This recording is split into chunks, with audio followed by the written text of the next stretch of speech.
Hello, citizens of the verse. We are the Inforunners, and I am Seer6, here today with Dasein and Algared. Today, we'll be discussing battlefield upgrade kits. These were long and lost, and it seemed like they got brought back to light in the recent Around the Verse, which is now known as Inside Star Citizen.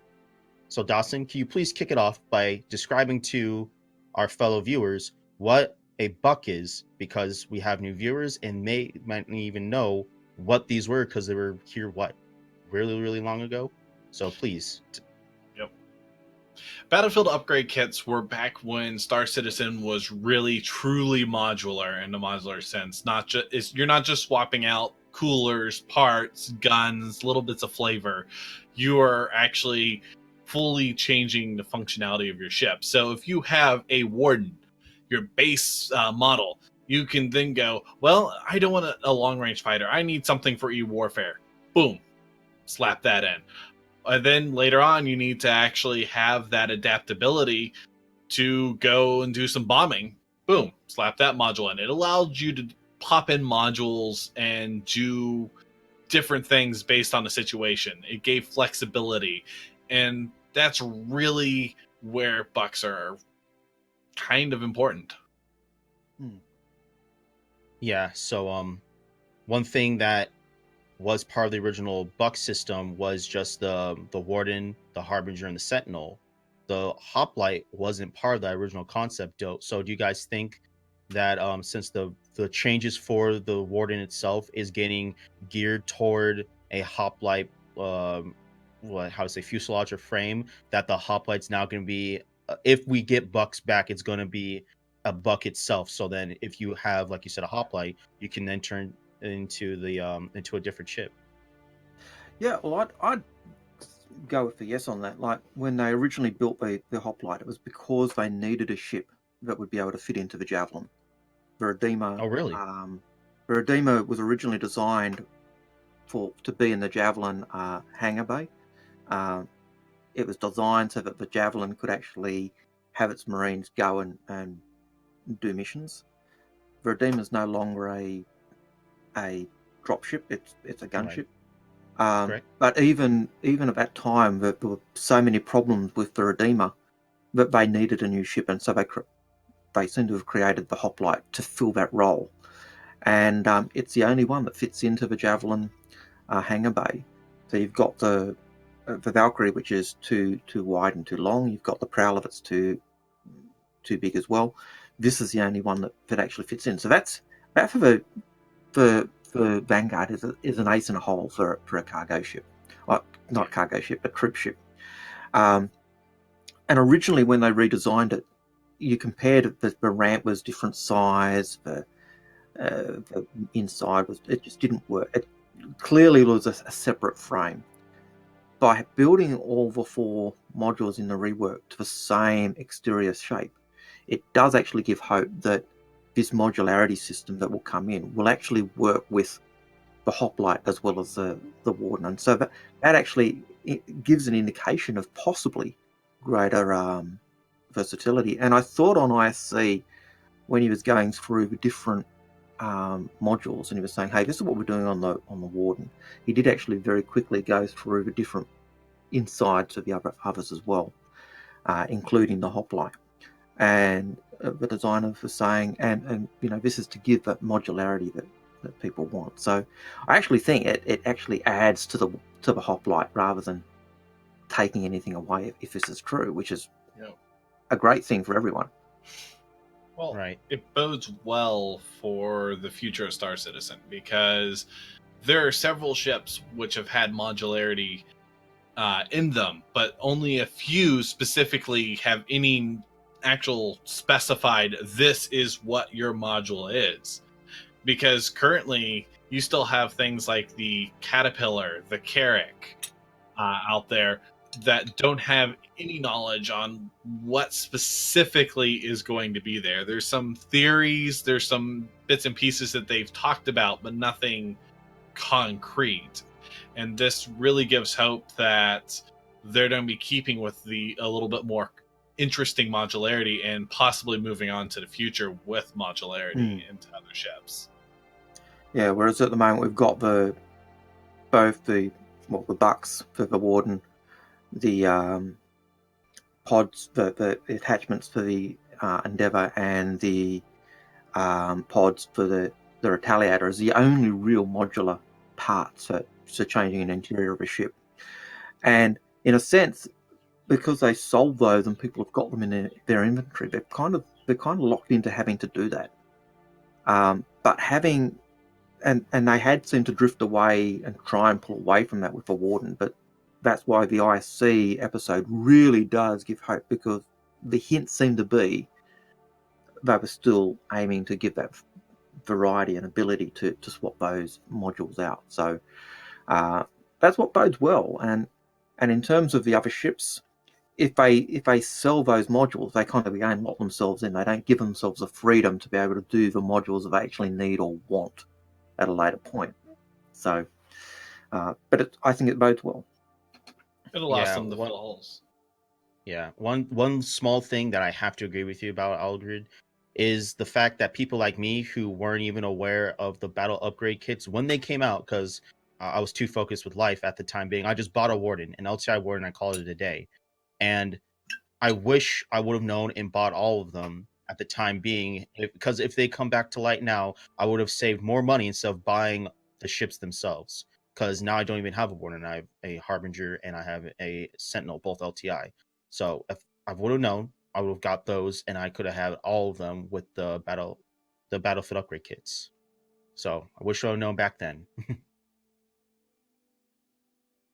So I mean, speaking of the ships themselves, Dawson, what do you think about the Warden, the one of the most controversial ships, because it's been through already one rework, it's getting another. This ship is, despite the horrible idea of animate, get out of my seat, run to the back, get into the escape pod, and actually leave in the pod. Despite that horrible idea, this ship is actually really, really good. And it's a really good base model, because not only does it have range, it has redundancy. It has the guns up front. I know a lot of people are going to complain, well, I can't really swap those 4 size 2s out. No, you can't, but they're all centrally located, unlike a lot of ships where if you're hitting with your target, you might be hitting with all of your guns, you might be hitting with some of your guns. With this, you're most likely to be hitting with everything. It has that firepower, and it also provides a vital support role. I'm not talking about the range. I'm not talking about going out and doing things with your range. I'm actually talking about in a actual fleet battle, you have these guys backed up by your actual air superiority fighters, your medium and lighter fighters, and you now have a awkward choice as an enemy. You have to choose, do I take out these smaller, lighter fighters while this big ship gets a chance to now actually wail on me? Or do I try to take this thing out and I'm getting shot at by all the actual superiority fighters? It gives that extra flavor to a fleet comp. Yeah. I still have a Warden, and I probably will I'll probably get another one in the future, because despite all the controversy, I firmly believe, real quickly, it's long range, designed to go against bigger targets or of the same size of, not really meant to go against smaller size, but it can. I have figured out a way, but we'll discuss that at a different time. So that in the Warden, that's the Warden in a nutshell. I love it. I agree with what you have to say. Armor not in, but it will be in the future. TTK will go up. Time to kill. For all of you who don't know, the Warden will be getting a rework, and should be hopefully done by the end of 3.6. I really am hoping so, because if it's good, I'll get it again. But the next variant is we already discussed the Hoplite a little bit. Multi-role dropship, great, can fit into Javelin. Thank you, Aldrich, for pointing that out. So next is the Harbinger, and I will say that is going to be the A10 Charlie of Star Citizen. Yes, we have the Gladiator, but the Gladiator doesn't have the forced firepower that you have with a Vanguard. You can rip off the gimbaled size 4, put a fixed size 5, and you can rain hell on a Nova tank in the future. because you still have the torpedoes, air-to-ground missiles. So all my DCS fans, rifle, air-to-ground missile, hit, damage a light infantry vehicle or a tank, finish them off with a gun, close air support all the way, rocket pods on top, area suppression, loiter times for its long range. It is the perfect ship for close air support, in my opinion. And then for the Sentinel, you have your tactical command center, which is supposed to be similar to a capital ship because of the augmented reality flight deck. You have small amounts of info running you can do by data mining, intercepting. But what mainly sticks out is Wild Weasel operations, which is basically intercepting SAMs and or SEED, suppression of enemy air defense. If that thing gets EMP missiles, then you can pair that with a Harbinger, knock out an enemy SAM, or well, not knock out, but disable an enemy SAM with an EMP missile or charge, so to speak, and then have a Harbinger come in and fix it. Or not fix it, but take care of it. A combined effort or combined strike package, in my opinion. I'm all about strike packages. That's like the perfect thing. So, I mean, those are my 2 cents. I'll open the floor to you guys. And then you bring your hoplite in afterwards and drop troops off to clean up. Exactly. And you have a Warden in the sky to keep bigger ships away, like a gunship. You can use the Warden to get rid of gunships if you wanted. Well, it's definitely 3 ships in one, and if the hoplite gets included into that, it's 4 ships in one, and it just gives that extra versatility needed to a owner of a fighter. It gives them extra roles, and it gives orgs the ability to actually put the right ship in the right role when they need Exactly. it. If they need all Wardens, fine. If you need some more bombers, fine. But it allows that extra versatility, and this is what modularity truly means, not just swapping components. And I agree. It's the future in Star Citizen. Goes way more in depth about the components. You need that extra edge, which the BUKs give. And I don't even know in the future, like, what if you have a Sentinel and you use a BUK to a Warden and you keep the Sentinel skin? You're confusing them. Like, oh, it's a Sentinel. I'm not worried. Oh crap! No, that's a Sentinel skin. I'm fighting a Warden. Do I stay? Do I leave? Yeah, or something else. And so while the BUKs give that great versatility to this ship and give a great change of role, it also has that problem because you've got those 4 guns at the front, but you can't change. And so, unlike every other ship, where I want a size 2, I want a gimbal back gun, I want to put those 4 size 2s on the nose, they're stuck there. And at the moment, we can't even change what type of size 2 guns are in that mount. It's just size 2 M2As or whatever. Size 2s. The size 2s. That's it. Bang.